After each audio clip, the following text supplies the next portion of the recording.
વાત આગળ કરીએ ભાવનગર જિલ્લાના ગારિયાધાર તાલુકાના જાળિયા ગામે આવેલી પ્રાથમિક શાળામાં શિક્ષકોની અછતના કારણે બાળકોના ભણતર પર માઠી અસર પડી રહી છે। શાળામાં ધોરણ 1 થી 8ના કુલ 175 બાળકો અભ્યાસ કરે છે, પરંતુ છેલ્લા 4 વર્ષથી માત્ર 4 જ શિક્ષક ફરજ બજાવી રહ્યા છે, જેમાં પણ હાલ 2 શિક્ષક રજા પર હોવાથી માત્ર 2 જ શિક્ષકના ભરોસે શાળા ચાલે છે।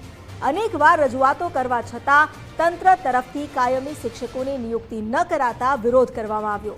રોષે ભરાયેલા વાલીઓ અને માસૂમ બાળકોએ તંત્રને સદબુદ્ધિ મળે તે માટે શાળા પરિસરમાં હવન યોજ્યો। વહેલી તકે કાયમી શિક્ષકો મૂકવાની પ્રબળ માંગ કરી। વધુ જાણકારી લઈએ સંવાદદાતા કૃણાલ બારડ પાસેથી। કૃણાલ, હવે વાલીઓનો વિરોધ પણ અલગ રીતે જ વ્યક્ત કરવામાં આવ્યો છે, અને સાચી વાત છે, સ્વાભાવિક વાત છે। જો બાળકોનું ભણતર સારું કરવું હોય, તેમનું ઘડતર કરવું હોય, તો શિક્ષકોની જરૂર તો હોય જ ને। 4 શિક્ષકમાં આટલા બાળકોને કેવી રીતે ભણાવી શકાય?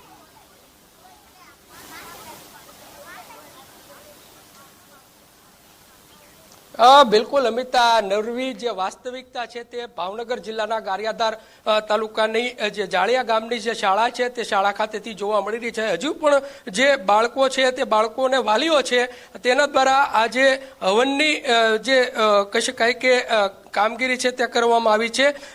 તંત્રને સદબુદ્ધિ ભગવાન આપે તે માટેનો આજે હવન છે તે કરવામાં આવ્યો છે। વાલીઓ છે, વાલીઓની એક જ માંગ છે કે જે પ્રમાણે કહી શકાય કે કાયમી જે શિક્ષકો છે તે મૂકવા જોઈએ તે પ્રકારની માંગ છે। વાલીઓ સાથે વાત કરશું। શું કહેશો? હવન ચાલુ છે, કઈ પ્રકારે જોવો છો? હલો, હા, અત્યારે કોઈ શિક્ષક અહીંયા નથી, 2 જ શિક્ષક છે, એક કાયમી છે ને એક વિદ્યા સહાયક છે। એટલે હવે અમારે તાળાબંધીનો કાર્યક્રમ છે, આજ તાળું મારવાનું છે, શિક્ષકો ન મૂકે તો। શું કહેશો તમે? શું કહેશો? જે પ્રમાણે કેટલા સમયથી શિક્ષક નથી ને શું માંગ છે? છેલ્લા વર્ષ 1.5 વર્ષથી શિક્ષકો નથી, અને હાલ માત્ર 1 થી 8 ધોરણમાં 2 શિક્ષકો છે, અને હાલ બાળકોનું કોઈ શિક્ષણ મળી રહ્યું નથી। એ માટે આજે વાલી મિટિંગ કરવામાં આવી હતી, અને અમને શિક્ષકો નહીં મળે તો આગામી દિવસોમાં અમે તાળા મારીશું। ચોક્કસથી આગામી દિવસોમાં તાળાબંધી થાય તેવી ચીમકી પણ ઉચ્ચારી રહ્યા છે। ટીપીઓ અહીંયા પહોંચ્યા છે, એમની સાથે વાત કરશું।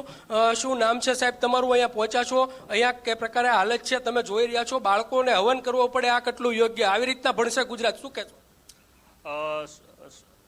આજના જાળિયા શાળામાં 2 શિક્ષકો બાબતની રજૂઆત માટે આજ રૂબરૂ આવવાનું થયું।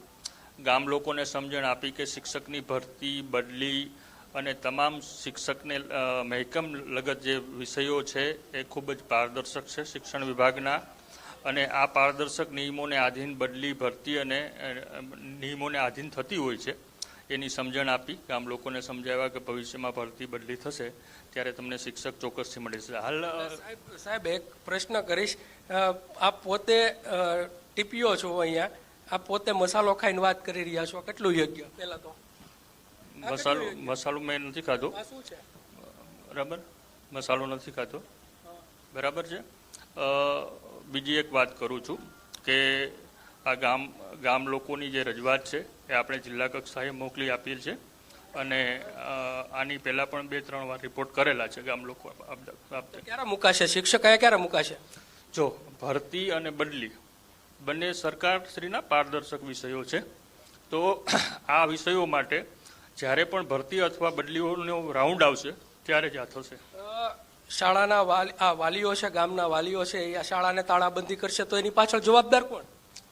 એના માટે જવાબદાર તો તમે કોઈને ઠેરવી ન શકો, બરાબર છે કે હું જવાબદાર છું, એના માટે જવાબદારી કોઈને નક્કી ન કરી શકાય। પણ સાહેબ અહીંયા કાયમી શિક્ષક મળે તો આ બાળકોનું ભાવિ ભવિષ્ય સુધરી શકે તેમ છે। 1.5 વર્ષથી રજૂઆત તમને પણ મળી રહી, તમે સ્વીકારી રહ્યા છો, છતાં પણ કોઈ નિર્ણય નહીં?